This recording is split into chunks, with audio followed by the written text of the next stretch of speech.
the recent rally weren't really driven by Pectra, but the improvements made from Pectra will eventually bring a good influence. I personally believe that the stablecoin, KRW stablecoin that is a huge opportunity if you do it in the right way. I don't have much information on KAIA because I'm so uninterested. It's still pretty underrated, in my opinion. This material is for informational purposes only and is not intended to provide accounting, legal, or tax advice, or investment recommendations, or an official statement of Presto or its affiliates. Hello, this is a Presto Research Podcast. Today, again, I have Peter, Min, and Jaehyun to talk about this week's topic. And this week, we had some interesting news here because ETH is now pumping. What's going on?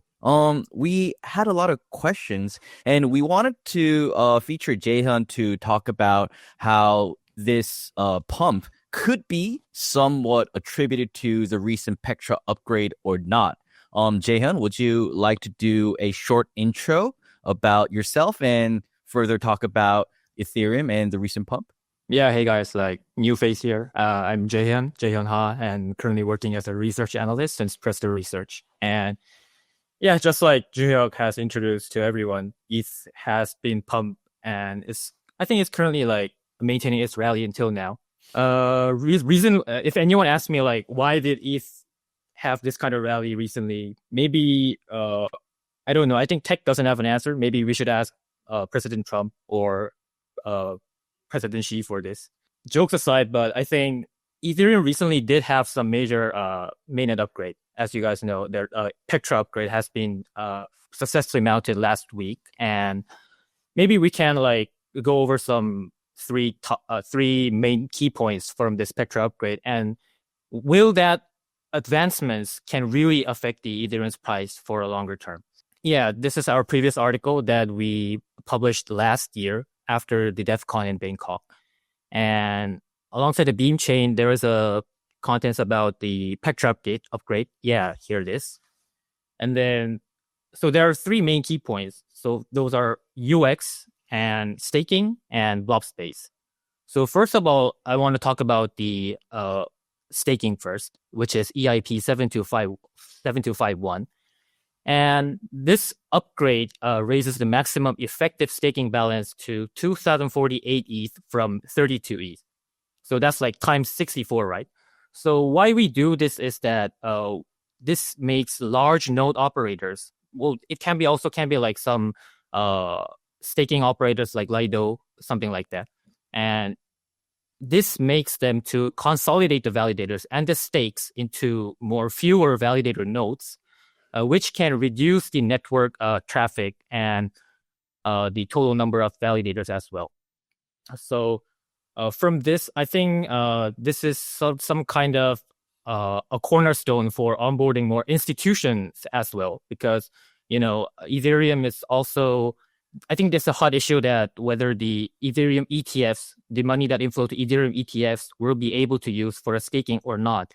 But by increasing the max cap for staking from 32 ETH to 2048 ETH might I guess it might make it easier for the ETF guys to get involved in staking, right? More ETF to onboard on this staking. So yeah, also so that's the and does it also have the effect of reducing the network congestion? Yeah, of course. Let's say before, currently Ethereum have 1.6 million validators now, and that's a huge amount. And if we consolidate these kind of stakes into fewer numbers of validators, means that there are way less traffics on the P2P network, and which means that it will enhance the user experience in the Ethereum network as well. So yeah, that's also that is one of the most big updates in the Pectra upgrade. Yeah.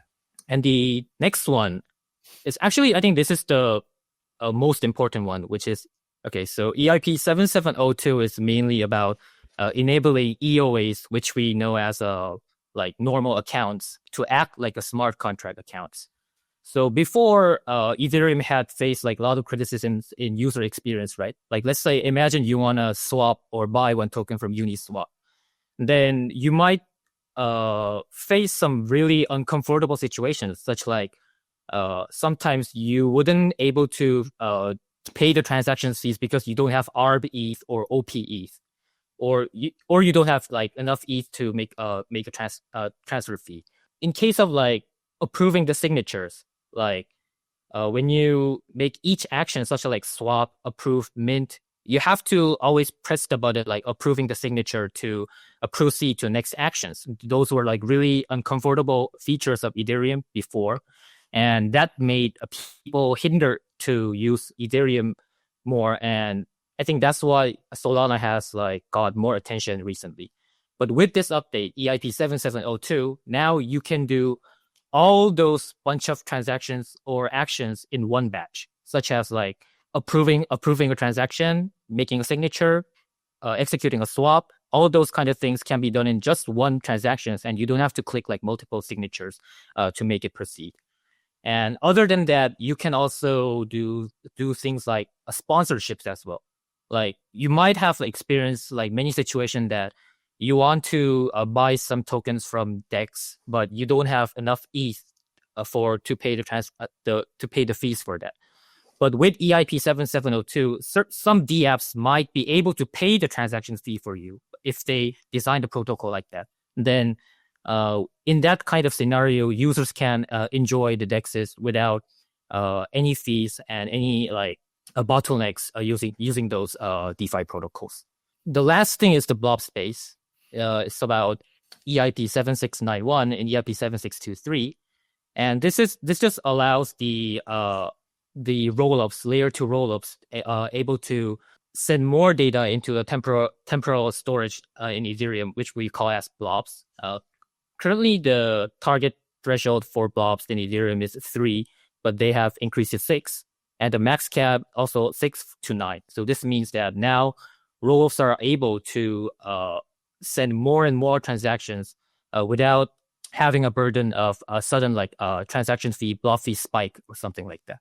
So I think these 3 features are the main key updates from this Ethereum Pectra upgrade. Did this cause the recent rally? But I don't think it directly affected for right now. Yeah, I mean, I think it was more demand driven than, this is, I mean, the network upgrade is about supply, right? So like you have the builders are supplier of the utility, but the demand, I think the price is determined by supply and demand. So I think I'm more inclined to think that the recent price action is more driven by demand or narrative around the demand, I think. So, but I still haven't been able to pin down exactly what that is. I have some guess. Like for instance, maybe the recent, there's been some changes with the foundation, for instance, right? Ethereum Foundation, and people reshuffling, and I think there's been some proposal as well recently. Like there was a proposal to raise the gas limit, for instance. Is that right, Jay? Right. Right. Yeah. So maybe things like that. Although it's only proposal at this point, all these things indicate that Ethereum is not just going to sit around and allow other chains to take over all the shares, and they are, maybe it was a signal that the Ethereum community is prepared to address so-called the value leakage problem, whereby there's all these activities happening on the Ethereum network, but the Ether as an asset is not really capturing all the benefits of these transactions, and maybe they want to do something about that. So that's kind of how I understand it. But if you ask me, provide any data to support that, I don't. But that would be my kind of guess. Yeah, I think I kind of agree on a sense that when you look at the ETH BTC ratio, it was like 0.02-ish, which is like the lowest we've experienced. But actually, one interesting thing to note is that if you look at Ethereum ETF, it has been outflow since I think today it was like a small inflow, but there was like no big changes in ETF flows, which kind of shows that the demand is coming from, there's no fundamental or there's no like narrative shift in the TradFi guys. I think it's just more happening in the crypto, and just I think it has been continuously underperforming. So I think sellers are just running out, so nothing significant happening after Pectra upgrade. Well, Yeah. yeah, this is actually an interesting point. I didn't know about that. So, I mean, this is like all kind of a crypto native flow, I guess, and no traditional finance guys. That's an interesting point. Yeah, that's how I also thought about it because Ethereum, the sentiment was just so bad. And I think the Pectra upgrade and Vitalik and the Ethereum Foundation kind of going into war mode triggered a lot of people's hopeful sentiment about Ethereum. So I think this is more like a technical rebound plus vibe shift kind of thing. But as you can see in the flows, I'm not sure how to say. I mean, I can't be really confident, but I still see like some hope in terms of like high performance L2s. For example, Mega ETH is coming out, and there are like these other chains that want to make Ethereum great again, literally. So I think these new L2s and combined with the Pectra upgrade might be some good influences to the Ethereum ecosystem overall. Right. So to like kind of wrap it up, like, so the recent rally of Ethereum is more triggered from, say, like Vitalik's words, like his leadership and his sentence about like simplifying L1s, and plus some like too undervalued situation recently, and with some friendlier macro situation as well. But the recent rally weren't really driven by Pectra, but the improvements made from Pectra will eventually bring a good influence. And I think eventually the ETH price and the ultrasound money narrative can also come back. Yeah, we'll have to see if that actually comes back because Ethereum, the L1 is still pretty too slow and expensive compared to other high performance chains, and also we still have that debate where L2s are parasitic or they are actually helpful to Ethereum because they use a bunch of other like infrastructures to create a faster execution system. So the amount of Ethereum that they will be burning or using will not that be too high. So I think this is something that we should be just observing for the long term. And I think I want to shift the topic here right now.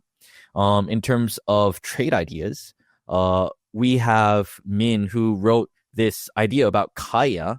And for some context, KAIA is a L1 that has been it had some controversy, but because in the past it was what was that? It was the precursor of this chain was Clayton, and I forgot the name of the chain. Finchia. Yeah, Finchia, and they just did a whole fusion like Dragon Ball, and they're trying to take over the Asia retail mobile gaming market. And I have been looking at KAIA too, and the stats look pretty enticing. So I want Min to explain further. Yep. So full disclosure before this, we have nothing to do with KAIA, and I hold it before. I mean, I hold it a small amount, so nothing really much to do there. Because when you say I'm writing a pitch on KAIA, most of the reactions are like, "Are you getting paid?" or "Do you know someone from the foundation?" Right? And especially to Koreans, like KAIA is one of the most hated cryptos in Korea. So when I actually first heard about KAIA, that they're doing good, it was on one of the liquid fund chat, and I saw the name KAIA, and I go like, "Oh, this guy's don't know what's happening. Like this guy must be non-Korean for sure, right?" Because before KAIA, it was Clayton, and they've been doing something pretty much something sketchy going on. So they had lots of histories behind it. So if you ask someone random in Korea about what do you think about KAIA, they'll be like, "Oh, that's scam coin," or like the interest on the KAIA is pretty much it's very low, right? So I just passed the KAIA thing when I first saw it, and then I was at the Beetle Asia, and people are asking me about KAIA like continuously. So I was like, "Oh, there must be something going on with the KAIA," and I went to the Dune dashboard, and actually the number was pretty interesting. So I think what's really happening here is in the West, they don't really know about the sentiment of the KAIA. But on the Asia side, because of the past history, people don't really pay attention to what KAIA is currently doing. And if you look at the mini apps data, I'm not saying that KAIA is like the best crypto in the world. I'm saying like compared to other L1s and L2s, it's actually producing some good numbers. And if you look at the big names, L1s or L2s, that's like StartNet, Optimism, or whatever, they compared to the daily active users, I mean, KAIA is pretty impressive, right? And when you think about what KAIA tried to do, what Finchia and what Clayton tried to do is they tried to leverage their mobile apps, messaging apps to attract users and to onboard Web2 users, right?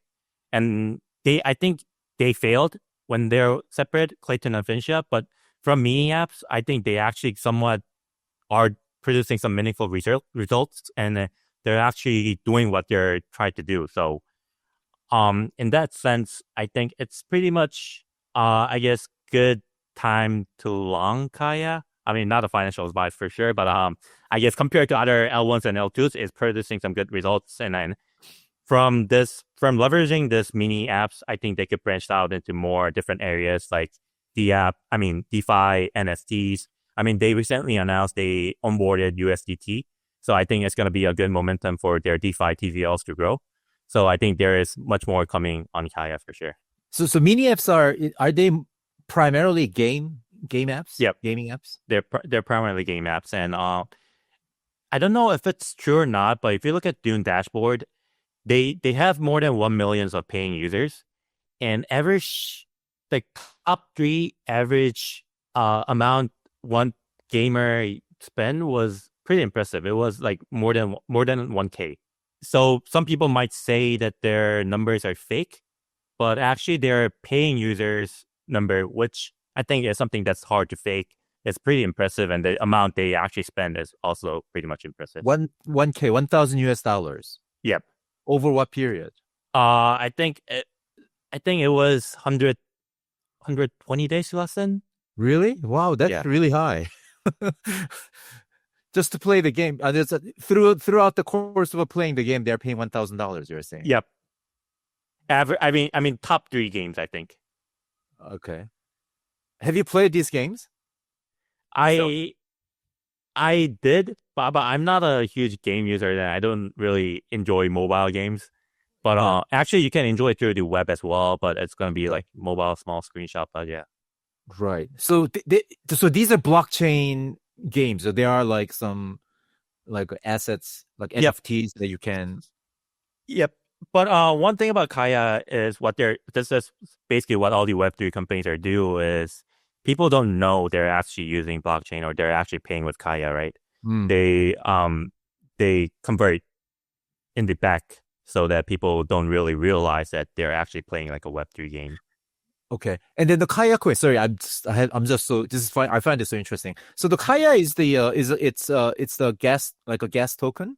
Is that the one? Yeah, it's also used as a transaction. Yep. Okay, and then this tokenomics. I noticed that the circulating supply, basically it's 100% out. Is that true? Yep. So basically, when they merged, they burned all their So there must be some locked Clayton and locked Finchia, right? Yeah. They basically burned it all. I see. So there's no like inflation basically. There's inflation. Basically for the what do you call validators. And so the inflation rate is around 5%. Oh, okay. But when I look at the CoinGecko, it's I see. So the total supply is out, but the max supply is infinite. Yeah. I see. Okay, got it. Yeah. KAIA, like I had a similar experience with Min. A lot of people were asking me about it in many events, like even in Hong Kong, in Korea. But the thing is, I couldn't really, say much about it because it's very ironic that as a Korean, I don't have much information on KAIA because I'm so uninterested. Even though I looked at it a bit, I felt bullish about it for, like I think maybe when it was, a few months ago.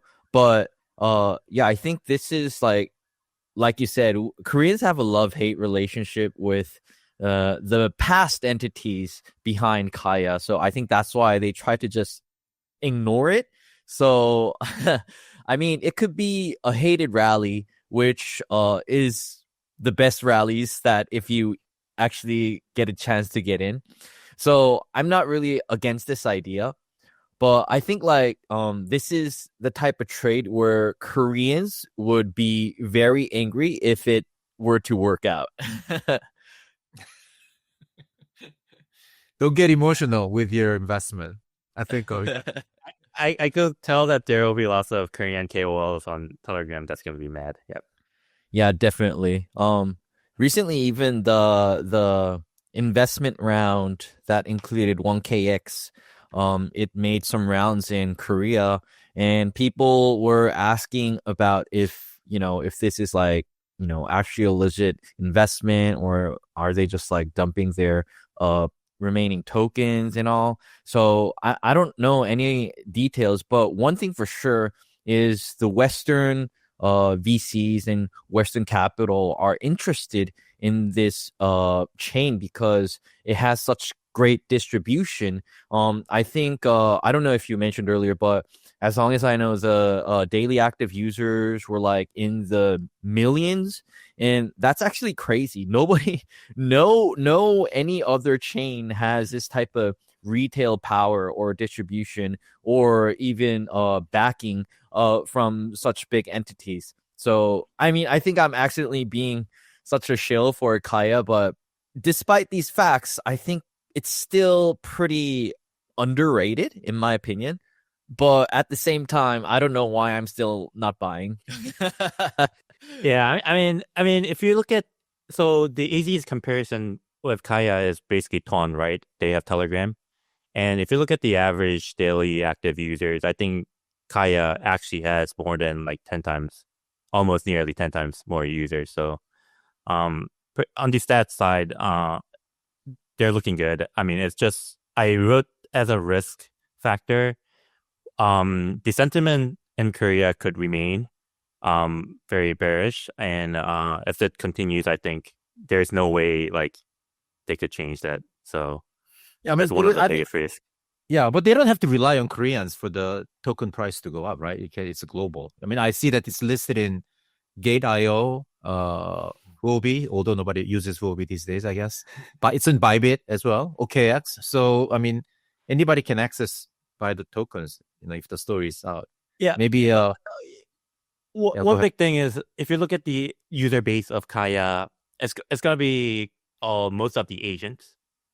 Yeah. So that was going to be my question. So do you have a stats on, so the users are all coming from either KakaoTalk or Line, right? It's the main going channel. to be Line. It's mostly Line? Yep. Okay, so maybe more Japanese or Taiwanese are using it, I guess. Or I think Indonesia. it was Rather than on the Korean. Southeast. Yeah, it was in Southeast Asia. I see. Okay. Yeah. I think it's an interesting story. Yeah, it is interesting. But I think, because we're Koreans, we just want to, don't want to touch it. I guess, I don't know. And speaking of Korea, you got to talk about this topic. Well, this article is in Korean, so I don't think the viewers of this podcast who speak English might not be able to understand it. But in Korea, the leading presidential candidate, he's like leading by a wide margin right now, and he's on the left side of the political spectrum, and his name is Lee Jae-myung. He is now proposing that we should do a Korean won stablecoin. And on the opposition, some people are like, oh, like, haven't you read about Terra Luna and, what happened to these stablecoins? So I'm just scratching my head how these guys are making these type of arguments. And I want to hear what Peter wants to say about it. Because I think because this has a lot of implications in terms of like foreign exchange markets. So I want to hear what Peter thinks about this whole thing. Yeah, I mean, there's so much to unpack on this topic. I don't know where to start, but I think maybe just commenting on what you said about how the political opponents are spinning this story that making comparison to Luna. That's just a nonsense, right? I mean, I think everybody on this podcast, I think, no, that's not a fair comparison. I mean, the stablecoin that he's talking about is fiat-backed stablecoin like a USDT or USDC, whereas a Luna is a algorithmic stablecoin. So it's completely two different things. I'm surprised that one of the criticism is coming from Lee Jun-seok, who's, as you know, he's a political opponent, but coming from younger generation who knows a lot about crypto, and he's spinning the story that way. So maybe he's just doing it to make him look bad. I don't know, but that's not the fair comparison. And then another thing I want to say is that maybe this is where we can show that the last presidential election in 2022, back then everybody was also making some campaign promises about crypto. So I'm somewhat I think we need to have some reservation when politicians talk about doing something for crypto as part of their political campaign, because I think most likely they're usually motivated to talk about something that's very topical and very hot at that given moment in order to attract attention. I mean, I think the politicians and influencers are very similar, in a sense that they both thrive on attention. So I think whenever politicians make these kind of promises, I think one needs to be a bit skeptical.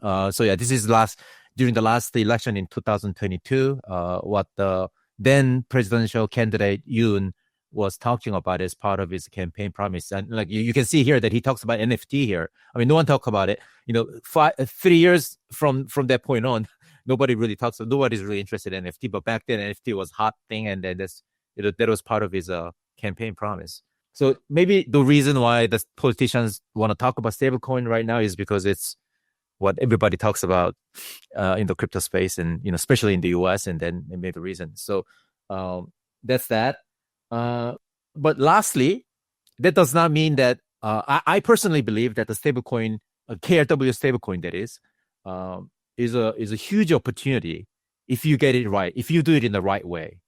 But that's a big if in my view. So my view of the right way is we use it as to kind of hypercharge Korean won as international currency. So right now, Korean won is a restricted currency. We are living under capital control, right? What that means is all FX transactions with regard to Korean won is only allowed if it's for the current account, meaning for export and import. But if you're trying to do it for anything else, then it's not allowed, or it requires a lot of paperwork. So there are a few countries like that around the world. In fact, more countries are like that than have a free flow capital movement. So for instance, China is an example of somebody who has a capital control. In fact, many of the Asian countries have a capital control, maybe outside Japan and Hong Kong and Singapore. So it's not unusual, but I think the real benefit of tokenizing your currency, which is what stablecoin is you allow it to travel throughout the world, cross borders.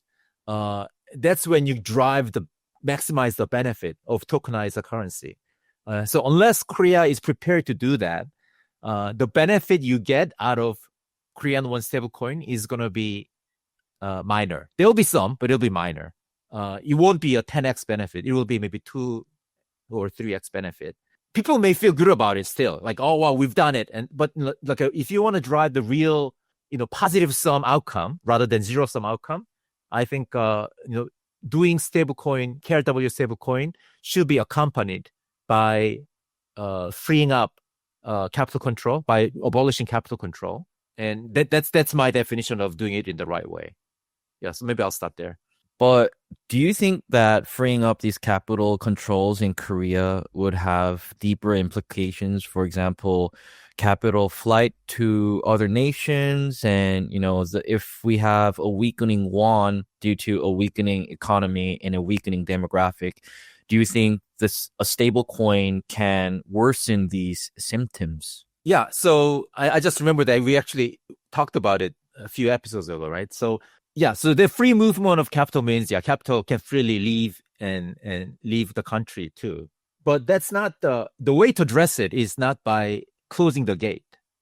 The way to address it is by keeping your fiscal budget in balance and help maintain a healthy government, maintain a government budget surplus, and running a good fiscal plans for your government budget. That's the way to do it, not by limiting the movements. That's similar to arguing, these days people argue, like for instance, one of the reasons why the investing in IBIT listed in the US, although you can invest in, any US equities, is because one of the reason is they want to make sure that the capital does not fly out of the country and all goes into the US Korean equities, because one of the agenda for the government was this value up initiative that they had, right? So it's that type of argument. The way to raise the corporate value is not by controlling the capital flow. It's by the companies themselves needs to reform and improve their profitability and have a good corporate governance, not by directing the capital into a badly managed or not very profitable companies. Then what you're doing there is you're trying to revive zombie companies using people's investors' money, which is not the way to do it, right? It's not sustainable. So it's a similar thing. If you want to address the capital flight out of your country, the way to address that problem is by making sure that the government spend their money prudently. That's the way to do it. I want to hear if Min or Jaehyun has any opinions on this Korean stablecoin debacle. Since we are all, democratic members of this republic, I think you guys might have some opinions on this one. Do you want to say anything about it? I don't really have a strong view on it. One thing that I was just thinking about is where and what the usage gonna be coming from. So basically USDT and those kind of stuff are used on exchange, but we're not, unless Upbit Bism kind of uses whatever the Korean stablecoin as a main trading currency. So that's one thing that I was thinking of. And if there's lots of usage, I think I should be the one who should start. I mean, stablecoin is a it's a very good business to start. So I think there should be, I guess there will be lots of companies that's just looking to see, and if there's some regulatory clarity, I think there will be lots of companies just jumping into the stablecoin. Yeah, but the Bank of Korea also made comments on this, that we shouldn't allow private companies to issue stablecoins because this might cause some problems, some potential foreign exchange problems and all. So if we actually go with that model, I think we get in a more controlled type of model compared to the rest of the world. So I'm not sure how that will play out. So it's going to be CBDC, then not a. I think they had a CBDC pilot called Project Hangang, and they had this one. They're just now proposing a stable coin, and the Bank of Korea got bashed by the CBDC pilot for some reason. I didn't read deeply, but I think that's why people are kind of skeptical to this idea due to the failed CBDC pilot, whatever. And the Bank of Korea and the guy, even in the Democratic Party called Min Byung-deok, he's proposing that we should actually have authority that allows the issuance of stablecoins, and also we should have a body that decides which coins will be listed on all Korean exchanges. He's trying to create a law to make these things happen. So if the stablecoin law or stablecoin idea is coming from this guy, I don't think it will be a very innovative idea, because it's actually, controlling more of the market. So like Peter mentioned earlier, I don't think this is the right way we should be doing it. So, I actually wrote an article about it too. I just published it this morning. And I'm torn by this idea because I want innovation. And I don't want to say no to everything. I want to say, I want this, but we should do it more in a sensible way. So yeah, that's happening. Yeah, I think this is another like a maybe slightly different topic, but I can maybe spend hours talking about it. Is one of the innovation is usually driven by private sector, not the government. But whenever there's private sector wants to innovate, somehow government officials wants to get involved, and maybe I don't know, because maybe later they want to claim credit for some innovation that may come along in future. They always want to get involved and monitor and do a surveillance, and then it's just usually that doesn't lead to a very good outcome. A good example is the K-pop culture. I want to use that as a good example. I mean, K-pop culture, basically you left the artists to just experiment and freely do whatever they want, and they and as a result of it, after 20 years of experimentation and a lot of efforts, the private sector produced this huge ecosystem. It is globally desired and very valuable, all on their own. I mean, mostly on their own, I would say, right? So that's the type of thing that I think that the Korean government should encourage. Leave it to the private sector to experiment and then thrive. Obviously, there has to be some safety guards, but minimize that and then let the private sector thrive and experiment. Some will fail. In fact, most of it will fail. But there will be some very successful ones that emerge from it because they are properly motivated to do so. Once the government gets involved, I think it's nothing is going to come out in my view. I think like these financial policies are highly driven by, like, highly influenced by PTSD of past experiences of this country's history.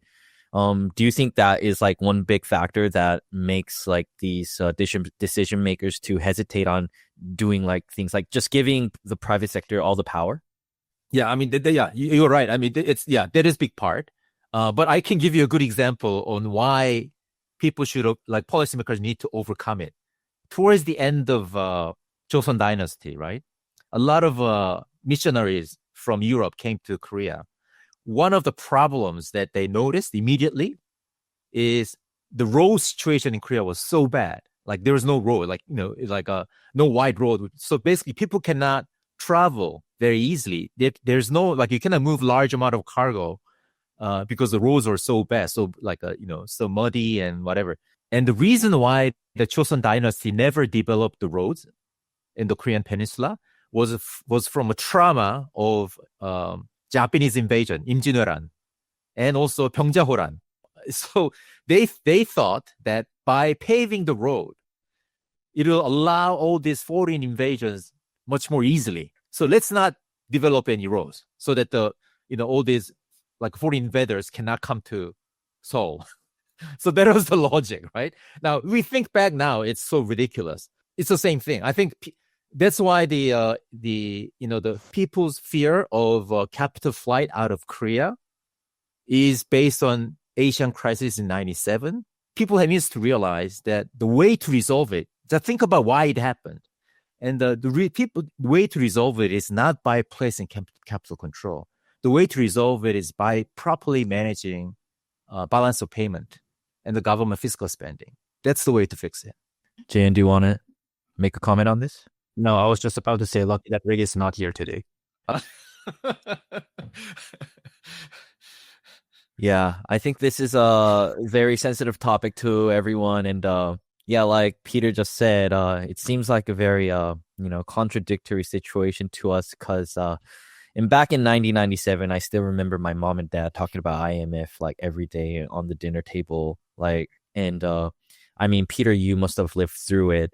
And it must have not been a good time. And all the policymakers must have been very young at the time, which deeply, influenced their thinking process now. So I don't know what's going to happen, but, I don't even know who to vote for. So, like, as you said, this could just be pandering to people like us and the other millions of people who trade crypto on Upbit.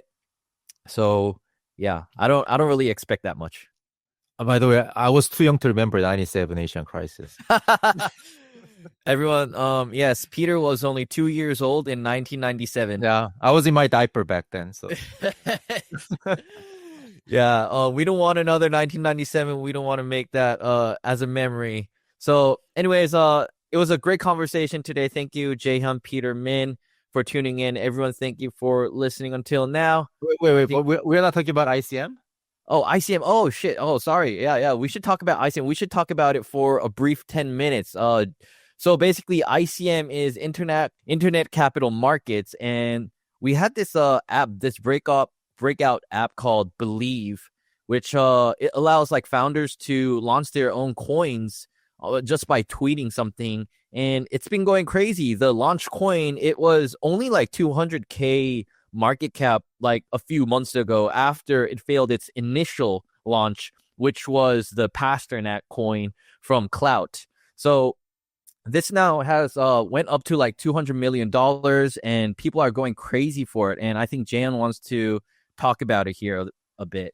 Oh yeah, I think this is the most hot issues in crypto Twitter right now, or maybe I think it's not like well known into the entire industry, but at least for some degens and crypto Twitter, I think this is the most hot issue indeed. And yeah, just to tell what the ICM, Internet Capital Market, is, that like as a definition, it's just like a concept, not very new concept, where like some businesses or Web2 startups, or it could be like games, memes, or research projects, like any kind of those idea can be tokenized in this Believe app, and it can be launched as a like tradable assets on Solana blockchain. And just as other like launch pads, this like basically allows anyone to like raise funds and build some liquidity without like relying on some TradFi intermediary such as like VCs or like other liquid funds or something like that. So, but what we have to think about this ICM is that like, is it really different from the past metas, like AI agent meta from which was triggered from GOAT last summer or last fall, and even before that, like some other like mega memes like Pepe or Whiff. Like, is it really different from those kind of meta? Because right now, in my sense, it doesn't look very different from those kind of meta, and people just want to find a new racehorse, because what the KOLs that show this ICM right now is that this ICM is very different from previous meta, because for ICO is that they were offering the coins which is a native token of blockchain projects that are not even like fully made. And for the meme coins or those kind of AI agent meme coins, those were coins that were originated from like not realistic products or coins that doesn't have enough utility. But for this ICMs, if you look at the top projects such as like currently there's Dupe, Buddy, Aura, those kind of coins really have their own project, and they are currently working in Web2 as well. And by buying those kind of token actually act as a utility. Like, let's say if you buy a Buddy, then that's the like kind of like you can offer like some premium tools for X creators. And if you buy Noodle, that token might like grant some access to features in that gaming project. So that's their claim right now. But I think we need some debate about this, that like, is it really different from the previous AI agent meta? In my opinion, this could also be a fad, because first, I think these founders, they cannot attribute any type of returns to their tokens, because it cannot be categorized as security. Because if that were the case, then the app would have to go down. And as long as I know, the founders and the people who funded this app are heavily based in the US, and I don't think they want to have any trouble with the SEC. So this is basically a glorified security. I mean, it's not even a security. It's just a meme coin that is trying to look like some sort of stock, and right. Therefore the name Internet Capital Markets is kind of misleading. So I mean, it's a good idea in my opinion, but without like concrete promises or like actual consumer protection, that type of stuff, I don't think this will last too long. And it's just too easy to launch a coin on the platform right now. So the platform has basically turned into another pump.fun, but Right. the coins that are being made on it are masqueraded as businesses, which is the same as pump.fun. So Right. I don't know. So is this do they allow US investors to approach this website? I don't They know. may not. I think people in the US can download the app. I haven't tried, but the guys who are hard shilling this, like the investors, the actual investors to this are hard shilling it, and they're from the US. So I would imagine they are able to download it and access from the US. Yeah, I mean, the builders can be based in US, but they can market their service outside the US, right? So, and how about Pump.Fun? Was it also marketed in the US as well, or was it like off limit for the US guys? I think people still use it in the US. I'm not sure like how they marketed it, but I don't think there are any limitations in using Pump.Fun in the US. Yeah, I mean, usually I think many of these app builders, they I think of, because of the Gensler era, many of them, when they launch their apps, they make sure that the US investors cannot approach them. So maybe that's how they are getting away with that problem. Yeah, that could be the case. Yeah. But yeah, I think still it's kind of, the name ICM is kind of misleading in my opinion. And like I think this could turn into, basically what ICOs looked like in the past. Like a lot of people, I already see a lot of people like creating coins with no substance and just pump and dumping. So even these type of coins, like I think they structured it so the founders cannot take any certain amount of the tokens. I didn't really read into it in detail, but before I read somewhere that the founders are more incentivized to create trading volume instead of taking a certain amount of the tokens that are launched on the platform. So the incentive structure is kind of against the founders who create these tokens. There were discussions on Twitter where the founder was asked if the founders of certain tokens can create like buyback programs or like these type of things that can benefit holders, and he said he's considering it and they're thinking about it. So I think as mentioned earlier, they don't want to get in trouble with the SEC, in my opinion. And yeah, this ICM thing, I think like Jan mentioned, people are just hungry for new narratives, and this accidentally was there. So I think we're just getting this crazy pump. But the thing is, the ceiling for this coin might become lower because back in the AI trend, when it went crazy, people were just like really excited. It was like a middle of the bull run where everyone was like aping and crazy. But this one, it has like I don't think it's like has like a crazy enough idea like AI plus crypto.